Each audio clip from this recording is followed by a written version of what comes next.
pieces that are upstairs, at least a handful, and by that maybe 5 or 6, I didn't really count, are pieces where the fabric began as a digital print that the artist could actually manipulate and either pay someone else to print or print out on a computer at home. And that takes the making of the fabric into the maker's hands in a way that has never been possible before, and will revolutionize what people are doing, I think, with this particular subclassification. Then there is the last category in this particular classification, which is the visionary. And I struggled with this because visionaries are not necessarily folk artists. And you are in a state where, as am I in Texas, where folk art has its place and is revered. But this is not really folk art. A visionary is not folk art. And a visionary is not necessarily somebody who is, what's the other word, an outsider.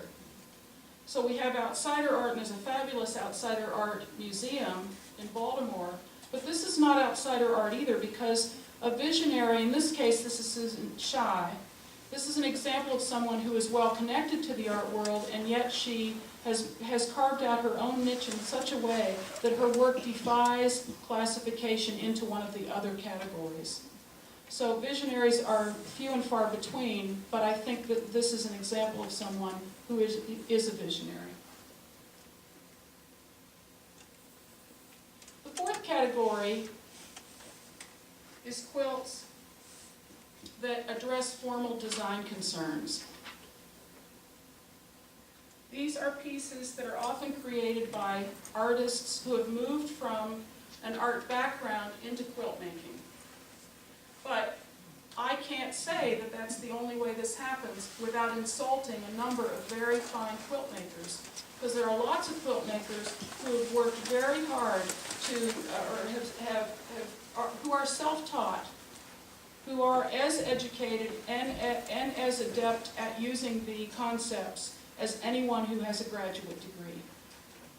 So the only thing that separates this from some of the other categories is that frequently these are people where that's the most important thing to them. They want to deal with design concerns more than they want to deal with any other individual aspect of making the quilt. This is an example of that. This is Darcy Falk. And Sue Benner is another artist who I think approaches her work from this angle. She hand paints and she fuses, and the end result is always stunning, but more about design and color than it is about any other particular aspect of making a quilt or meaning. And I think in this show, Joan Alt's piece falls into that category. Then there's color field work in this same category.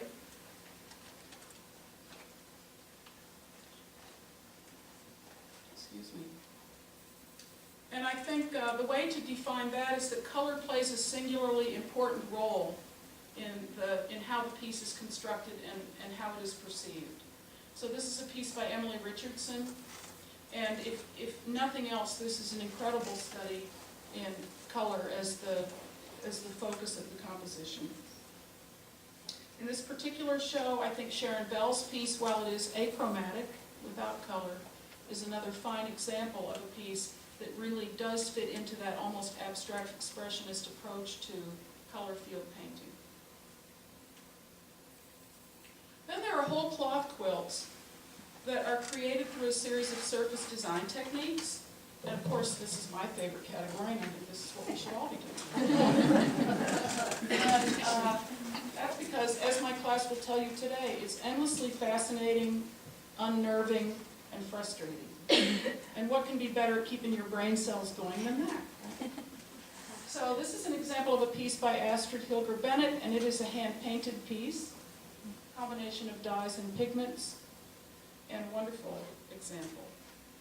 It's another example of the particular genre, and this is Sharon Cummins, and this is actually entirely marbled as the background prior to having the other printing and stitching added to the surface. And this does happen to be, all kidding aside, an area of great interest among art quilt makers right now.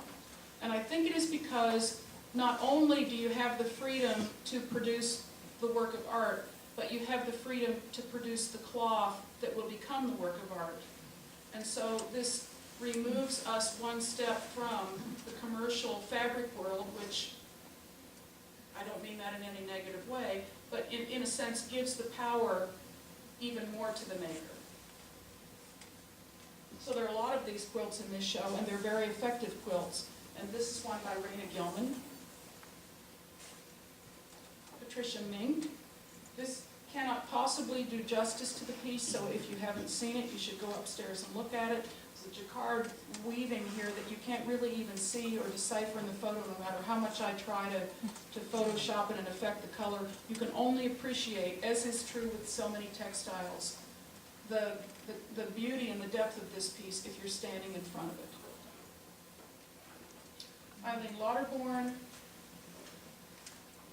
Charlotte Zebar, Janet Hiller, and this piece is a nice example not only of the surface design techniques, but also of the manipulation of the fabrics, so you're getting even more bang for your buck.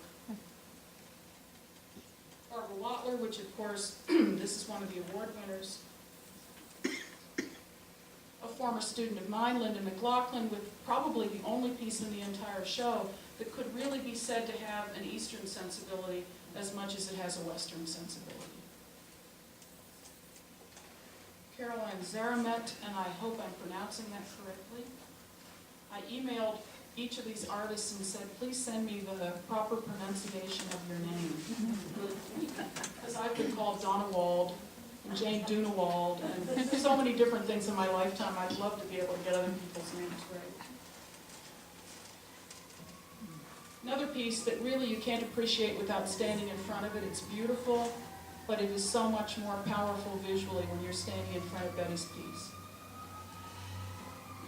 And this nice piece by Rachel Cochran also.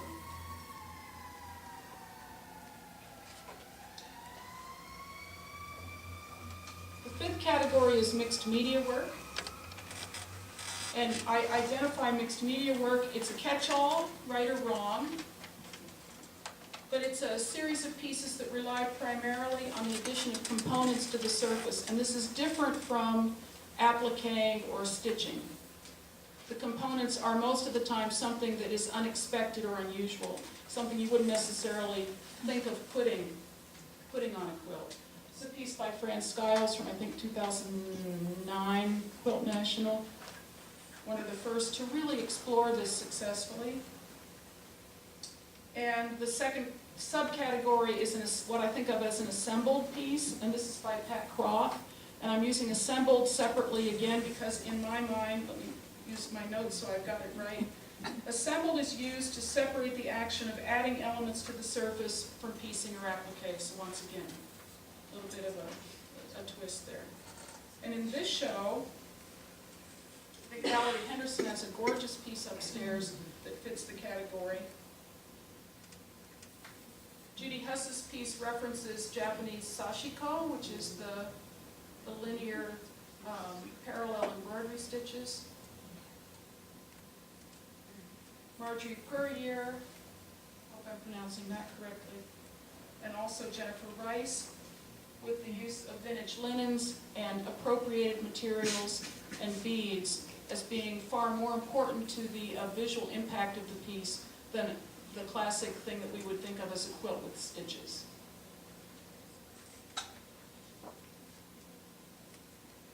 And the sixth category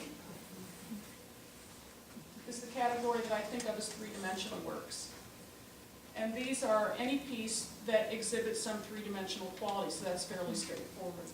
As a key aspect of the presentation, and this is a piece by Susan Else, who has, I think, become well known for these soft sculptural stitched, actually life-size pieces. And in this show we have Jill Rumashowski, I hope that's correct, Werner, with this beautiful piece that graces not only the cover of the brochure, but is also one that you can look at for yourselves upstairs. Okay, so that's the show. You see the categories that I'm thinking about.